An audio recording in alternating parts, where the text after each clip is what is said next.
Good morning, everyone. Pastor Aaron here. Today I'm going to talk to you from Matthew chapter 24. On this Wednesday of Holy Week, Jesus and his disciples found themselves at the Mount of Olives. Jesus is asked a question based upon an earlier foretelling as he walked by the temple and said, "Do you see these stones? Not one stone is going to be left upon the other." Now we know what Jesus was referring to was the conquest of Jerusalem in AD 70 and how the Romans would come in and how they would tear the temple down. But it went a little bit further than that. In biblical prophecy, there's often present and future application. And so what would become known as the Olivet Discourse, Jesus taught about what was coming at the end of all things, but his disciples were still in the dark. I can think about how hard it is sometimes to break the influence of past teaching. The disciples believed in Jesus' messianic role, that it was to serve as a conquering king who could oust the Romans and reset the kingdom of Israel back to its Davidic boundaries.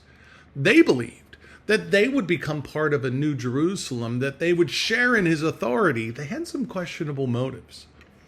But Jesus makes another effort to leave a mark in their minds by telling them what was coming in AD 70, but what would also occur in the end of all things. And he takes these two messages and he brings a parallel. And let me give you the highlights for them for a moment. He talks about how the disciples will be hated and persecuted for being Christian. How you're going to encounter a world that's full of spiritual frauds. And you're going to see the best efforts that you have rejected by those that you love. Now, imagine if your expectation of this relationship with Jesus was to rule and to reign on earth with him. What he's saying makes no sense. They're not the qualities of winning, at least not by human standards. So Jesus went on to talk about something occurring so horribly, what we know as the abomination that causes desolation. Every Jew would have known the story about how the man Antiochus Epiphanes had set up a statue of Zeus and slaughtered a pig in the temple's most holy place. It offended every Jew because it was a blatant disregard for what they had valued. Now Jesus teaches something like this is going to occur again. And I can think of the disciples squirming back and forth as they listen, thinking to themselves, wait a minute, I didn't sign up for this. Well, they were still in the dark.